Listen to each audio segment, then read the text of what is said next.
वैदिक ज्योतिष, जो प्राचीन भारतीय ज्योतिष विद्या है, व्यक्ति के जीवन में गहरी अंतर्दृष्टि प्रदान करती है। इस सिस्टम का केंद्र कुंडली या जन्म कुंडली है, जो किसी के जन्म के समय ग्रहों और सितारों का एक खगोलीय नक्शा है। यह कॉस्मिक ब्लूप्रिंट हमारे स्वभाव, ताकत, कमजोरियों और संभावित जीवन पथ के बारे में बहुमूल्य सुराग रखता है। जैसे उंगलियों के निशान हर व्यक्ति को अलग पहचान देते हैं, वैसे ही कुंडली जन्म के समय हम पर छपी अनोखी कॉस्मिक पहचान बताती है। कुंडली का विश्लेषण एक जटिल कला और विज्ञान है, जिसके लिए वर्षों के अध्ययन और अनुभव की आवश्यकता होती है। ज्योतिषी अलग अलग भावों में ग्रहों की स्थिति, उनके आपसी संबंधों और विभिन्न जीवन क्षेत्रों पर उनके पहलुओं की बारीकी से जांच करते हैं। प्रत्येक ग्रह एक विशिष्ट ऊर्जा या शक्ति का प्रतिनिधित्व करता है और जन्म कुंडली में उसका स्थान व्यक्ति के व्यक्तित्व और जीवन के अनुभवों पर उसके प्रभाव को दर्शाता है। कुंडली के 12 भाव जीवन के विभिन्न क्षेत्रों जैसे व्यक्तित्व, धन, रिश्ते, करियर और आध्यात्मिकता का प्रतिनिधित्व करते हैं। ग्रह, जिन्हें ग्रह भी कहा जाता है, हमारे विचारों, भावनाओं और कार्यों को आकार देने वाले खगोलीय प्रभावक के रूप में कार्य करते हैं। सितारों की भाषा को समझकर हम अपने आप को और अपने जीवन में काम करने वाली शक्तियों को गहराई से समझ पाते हैं। यह याद रखना महत्वपूर्ण है कि ज्योतिष एक व्याख्यात्मक कला है, और जबकि यह बहुमूल्य अंतर्दृष्टि प्रदान करती है, यह हमारे भाग्य को निर्धारित नहीं करती है। स्वतंत्र इच्छा और हमारी पसंद हमारे जीवन को आकार देने में महत्वपूर्ण भूमिका निभाते हैं। कुंडली एक मार्गदर्शक का काम करती है, जो हमें अधिक जागरूकता और समझ के साथ जीवन की जटिलताओं को नेविगेट करने में मदद करती है। राशि चक्र के ब्रह्मांडीय नृत्य में 7वां भाव साझेदारी, विवाह और रिश्तों के घर के रूप में एक विशेष महत्व रखता है। ये रिश्तों के प्रति हमारे दृष्टिकोण, एक साथी में हमारी इच्छाओं और दूसरों के साथ हमारी बातचीत में आने वाली गतिशीलता के बारे में अंतर्दृष्टि प्रदान करता है। शुक्र ग्रह, जिसे वैदिक ज्योतिष में शुक्र के रूप में जाना जाता है, प्रेम, सौंदर्य और सद्भाव का प्राकृतिक कारक है, और 7वें भाव में इसका स्थान या 7वें भाव के स्वामी पर इसके पहलू हमारे संबंध अनुभवों को महत्वपूर्ण रूप से प्रभावित कर सकते हैं। जब शुक्र 7वें भाव में अच्छी तरह से स्थित और दृष्टिगत होता है, तो यह व्यक्ति को पूर्ण और सामंजस्यपूर्ण संबंधों का आशीर्वाद देता है। ऐसे व्यक्ति अक्सर आकर्षक, कूटनीतिक होते हैं और उनमें प्यार भरी साझेदारी को आकर्षित करने और बनाए रखने की प्राकृतिक क्षमता होती है। वे अपने रिश्तों में प्रतिबद्धता, समझ और भावनात्मक संबंध को महत्व देते हैं। हालांकि यदि शुक्र 7वें भाव में पीड़ित या कमजोर है, तो यह रिश्तों में चुनौतियां पैदा कर सकता है। यह एक उपयुक्त साथी खोजने में कठिनाइयों, गलतफहमियों, संघर्षों या रिश्तों में सामंजस्य की कमी के रूप में प्रकट हो सकता है। इन चुनौतियों की प्रकृति और तीव्रता शुक्र को प्रभावित करने वाले विशिष्ट ग्रहों के प्रभावों पर निर्भर करती है। उदाहरण के लिए, यदि मंगल या शनि जैसे क्रूर ग्रह 7वें भाव में शुक्र को देखते हैं, तो यह रिश्तों में घर्षण, तर्क और भावनात्मक समझ की कमी पैदा कर सकता है। राहु का शुक्र पर प्रभाव अपरंपरागत या गुप्त संबंधों को जन्म दे सकता है, जबकि केतु की उपस्थिति साझेदारी में अलगाव या अरुचि पैदा कर सकती है। प्रेम और इच्छा के ग्रह शुक्र और मंगल के बीच की परस्पर क्रिया रिश्तों के दायरे में एक आकर्षक गतिशीलता पैदा करती है। शुक्र प्रेम, सौंदर्य और सद्भाव की स्त्री ऊर्जा का प्रतिनिधित्व करता है, जबकि मंगल जुनून, ड्राइव और क्रिया की पुरुष ऊर्जा का प्रतीक है। जब ये दोनों ग्रह जन्म कुंडली में जुड़ते हैं, तो वे आकर्षण की चिंगारी जलाते हैं और रोमांस और इच्छा का एक शक्तिशाली मिश्रण बनाते हैं। विभिन्न भावों में शुक्र मंगल युति का स्थान जीवन के उस क्षेत्र को प्रभावित करता है जहां यह ऊर्जा सबसे प्रमुख रूप से व्यक्त होती है। जब यह युति पहले भाव में, स्वयं के भाव में होती है, तो यह व्यक्ति को एक करिश्माई व्यक्तित्व, एक मजबूत सेक्स ड्राइव और जीवन के प्रति एक भावुक दृष्टिकोण प्रदान करती है। वे अक्सर आकर्षक, आत्मविश्वासी होते हैं और आसानी से अपनी ओर ध्यान आकर्षित करते हैं। रिश्तों के 7वें भाव में शुक्र मंगल की युति एक भावुक और गहन साझेदारी का संकेत दे सकती है। भागीदारों के बीच एक मजबूत शारीरिक और भावनात्मक संबंध होता है और उनके रिश्ते में उत्साह, रोमांच और एक उग्र चिंगारी होती है। हालांकि यह प्लेसमेंट संघर्ष और तर्कों को भी जन्म दे सकता है। यदि युगल अपनी ऊर्जा को संतुलित करना और प्रभावी ढंग से संवाद करना नहीं सीखता है। 8वां भाव अंतरंगता, परिवर्तन और रहस्यों का घर होने के कारण शुक्र मंगल युति के प्रभावों को तेज कर सकता है। यह प्लेसमेंट भागीदारों के बीच एक गहरे और परिवर्तनकारी बंधन का संकेत दे सकता है, लेकिन अगर इसे परिपक्वता के साथ नहीं संभाला गया तो यह शक्ति संघर्ष, ईर्ष्या या जुनूनी प्रवृत्तियों को भी जन्म दे सकता है। राहु, चंद्रमा का उत्तरी नोड, वैदिक ज्योतिष में एक छायादार ग्रह है जो अक्सर भ्रम, इच्छा, जुनून और व्यवधान से जुड़ा होता है। जन्म कुंडली में इसका स्थान जीवन के उन क्षेत्रों को प्रकट कर सकता है जहां हम तीव्र इच्छाओं, अप्रत्याशित घटनाओं या कर्मिक पाठों का अनुभव कर सकते हैं।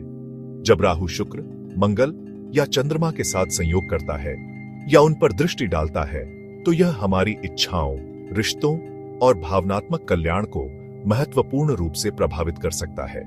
राहु का शुक्र के साथ संयोग इच्छाओं को बढ़ा सकता है, जिससे विलासिता, आनंद और कामुक अनुभवों की तीव्र लालसा पैदा हो सकती है।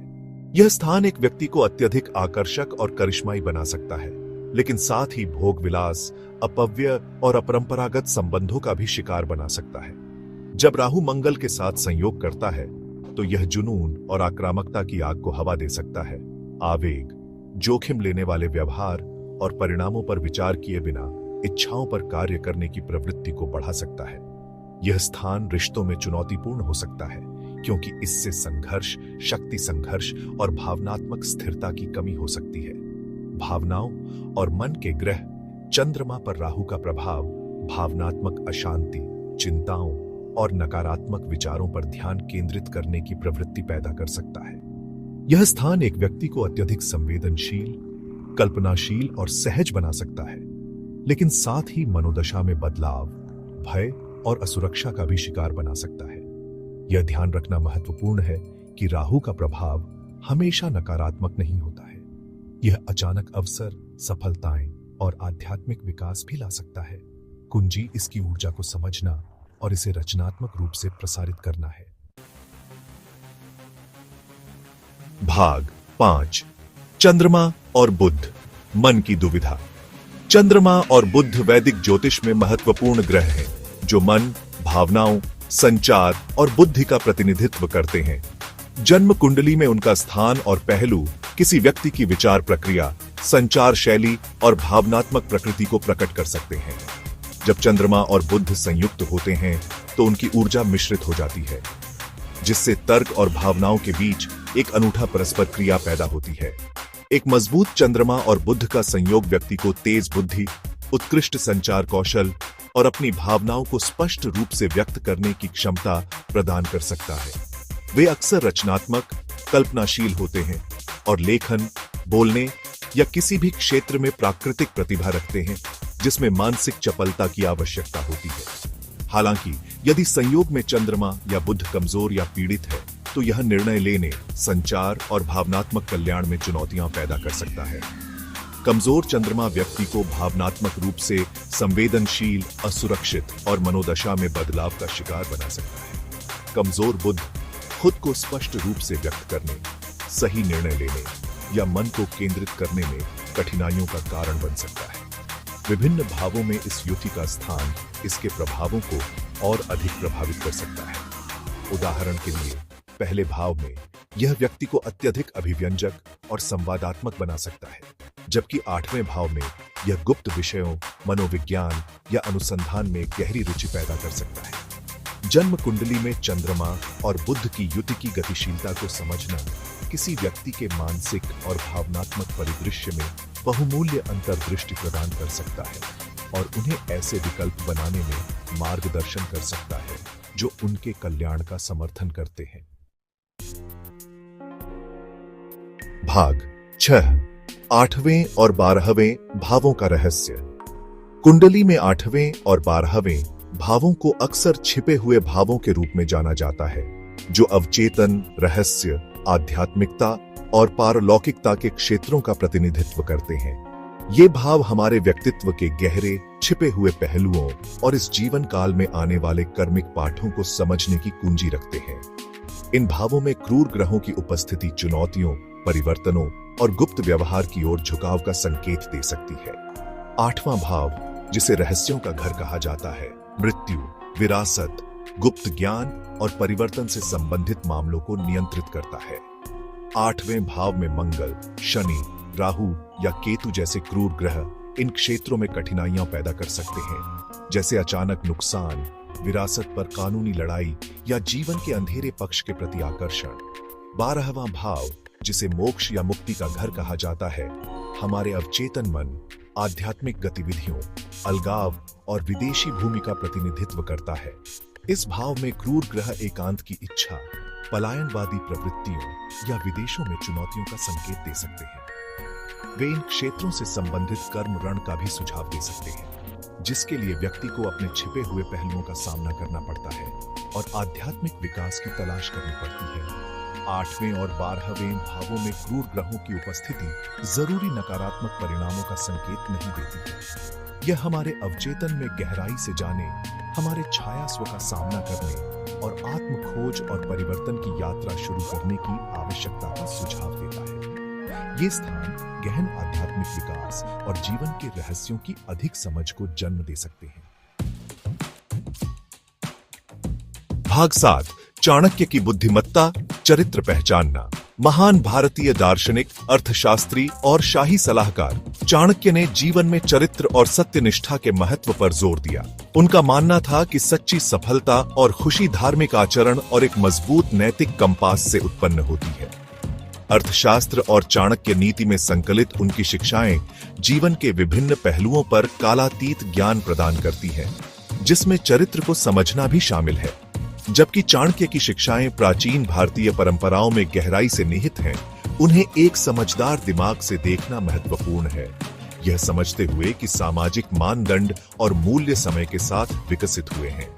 उनकी कुछ टिप्पणियां विशेष रूप से चरित्र के संकेतक के रूप में शारीरिक गुणों से संबंधित आधुनिक संदर्भ में प्रासंगिक नहीं हो सकती है। सतही लक्षणों पर भरोसा करने के बजाय किसी व्यक्ति के कार्यों, व्यवहार और मूल्यों पर ध्यान केंद्रित करना महत्वपूर्ण है। चाणक्य ने किसी व्यक्ति के कार्यों, शब्दों और कर्मों में उनकी निरंतरता और दूसरों के साथ उनके व्यवहार, विशेष रूप से कम भाग्यशाली लोगों के साथ उनके व्यवहार को देखने के महत्व पर जोर दिया। उनका मानना था कि विपरीत परिस्थितियों में और जब कोई नहीं देख रहा हो तो दूसरों के साथ कैसा व्यवहार किया जाता है, इससे सच्चा चरित्र प्रकट होता है। उनकी शिक्षाएं हमें आत्म जागरूकता पैदा करने, ईमानदारी, सत्यनिष्ठा और करुणा जैसे गुणों को विकसित करने और दूसरों के बारे में अपने निर्णय में समझदार होने के लिए प्रोत्साहित करती है। जबकि ज्योतिष किसी व्यक्ति की प्रवृत्तियों और क्षमता के बारे में बहुमूल्य अंतर्दृष्टि प्रदान कर सकता है। अंततः यह व्यक्ति पर निर्भर है कि वह ऐसे विकल्प चुने जो उनके मूल्यों के अनुरूप हों और उनके भाग्य को आकार दें। भाग 8, सितारों से परे, एक समग्र दृष्टिकोण। जबकि ज्योतिष खुद को और अपने आसपास की दुनिया को समझने के लिए एक शक्तिशाली लेंस प्रदान करता है, यह याद रखना आवश्यक है कि यह पहेली का सिर्फ एक टुकड़ा है। जीवन के लिए एक समग्र दृष्टिकोण के लिए विभिन्न स्रोतों से ज्ञान को एकीकृत करने की आवश्यकता होती है, जिसमें हमारे अपने अनुभव, अंतर्ज्ञान और हमारे प्रिय मूल्य शामिल हैं। कुंडली जन्म के समय की ब्रह्मांडीय ऊर्जाओं का एक स्नैपशॉट है, लेकिन यह हमारे भाग्य को निर्धारित नहीं करती है। स्वतंत्र इच्छा, हमारी पसंद और हमारे कार्य हमारे जीवन को आकार देने में महत्वपूर्ण भूमिका निभाते हैं। ज्योतिष हमारा मार्गदर्शन कर सकता है, हमारे मार्ग को रोशन कर सकता है और अधिक जागरूकता के साथ चुनौतियों का सामना करने में हमारी मदद कर सकता है, लेकिन यह हमें अपने जीवन की जिम्मेदारी लेने से मुक्त नहीं करता है। ज्योतिष को समझदार दिमाग से देखना भी महत्वपूर्ण है, ये मानते हुए कि व्याख्याएं अलग अलग हो सकती हैं और सभी भविष्यवाणियां सच नहीं हो सकती हैं। ज्योतिष का उद्देश्य भय पैदा करना या हमारी क्षमता को सीमित करना नहीं है, बल्कि हमें आत्मज्ञान के साथ सशक्त बनाना और अधिक पूर्ण जीवन जीने में हमारी मदद करना है। एक संतुलित दृष्टिकोण में ज्योतिष से अंतर्दृष्टि को हमारे अपने अंतर्ज्ञान, आलोचनात्मक सोच और सीखने और बढ़ने की इच्छा के साथ जोड़ना शामिल है। प्राचीन ज्ञान को आधुनिक दृष्टिकोणों के साथ एकीकृत करके हम जीवन के लिए एक अधिक समग्र और सार्थक दृष्टिकोण बना सकते हैं।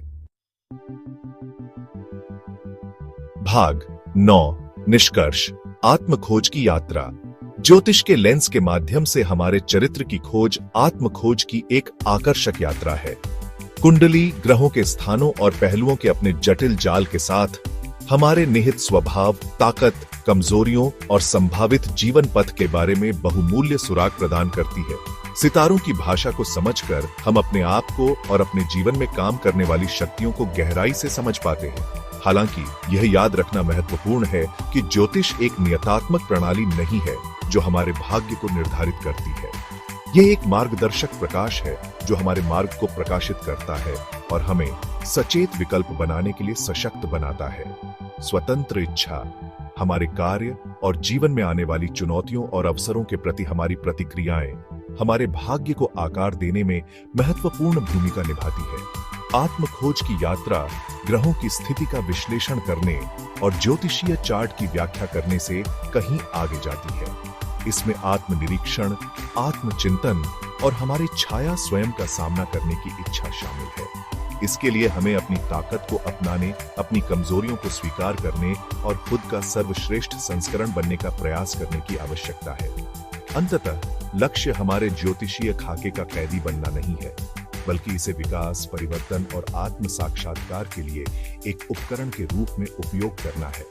प्राचीन ज्ञान को आधुनिक दृष्टिकोणों के साथ एकीकृत करके और ज्योतिषीय अंतर्दृष्टि को हमारे अपने अंतर्ज्ञान और अनुभवों के साथ जोड़कर हम आत्मखोज की एक पूर्ण यात्रा शुरू कर सकते हैं और एक ऐसा जीवन बना सकते हैं जो सार्थक और प्रामाणिक